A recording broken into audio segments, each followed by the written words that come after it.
Ош шаарындагы көп кабаттуу үйдүн жер төлөөсүндө жайгашкан дүкөндүн кожоюну милиция кызматкерлери тарабынан 3-чү жолу кармалды. Ал өспүрүмдөргө алардын аң сезимине терс таасир берүүчү рецепт менен сатылуучу күчтүү дарыларды мыйзамсыз саткан. Сатуучу дүкөндө дары-дармектерди дагы, азык-түлүктөрдү дагы сатат. Дары-дармектерди сатууга медициналык билими жок. Бул аракети үчүн ага дары-дармектерди жана медициналык каражаттары боюнча департаменти тарабынан 2 жолу 10 000 сомдон айыпка жыгылган. Бул жолу дагы 10 000 сомдук айып менен кутулду.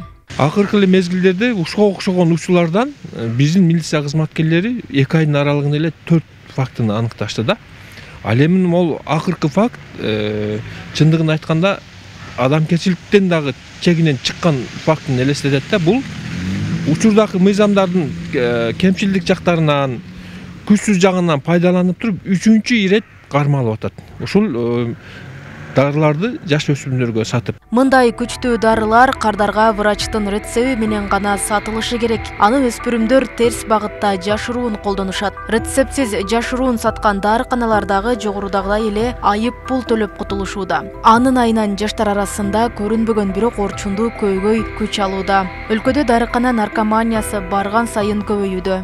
Мындай рецептсиз адамдын аң сезимине таасир ете турган, келечек мундун тагдырына балта чаба турган дарыларды саткан адамдарга мындан дагы катуураак жаза биздин кылмыш жаза кодексинде дана көрсөтүлсө жакшы болмок.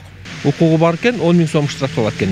Ал эми мындай дарылар менен массалык сатып алектенген адамдар үчүн 10 000 сомдук дарыны алар керек болсо бир күндө таап коюп атат. Мындан улам депутат Бахриддин Шабазов күчтүү таасир берүүчү заттарды колдонууга көндүрүү үчүн кылмыш жоопкерчилигин киргизүүнү сунуштады. Депутаттын айтымында мыйзам долбоору дарыкана баңгелиген деңгээлин төмөндөтүү, күчтүү таасир этүүчү дары каражаттарын жайылтуу менен күрөштүн натыйжалуулугун жогорулатуу максатында иштелип чыккан. Республикалык психиатрия жана наркология борборунун психиатр-наркологу Эркайым Байышева эл өкүлү көтөрүп чыккан сунушту колдоорун айтат. Күчтүү дарыларды ичүүнү адамдар баңгизатты колдонууга караганда анча коркунучтуу эмес деп эсептешет.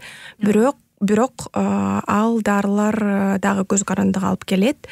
Анан организмге абдан өтө терс таасир тийгизет.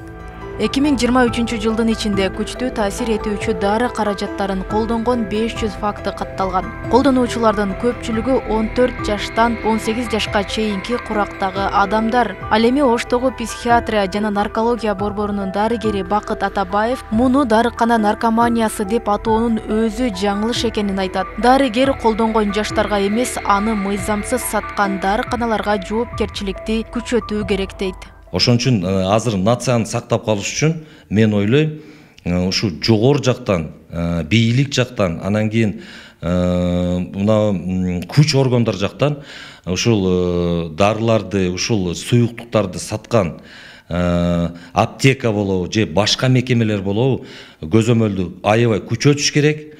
Жоопкерчиликти аябай бийик кылып туруп, чараларды, жазаларды аябай катуу кылыш керек.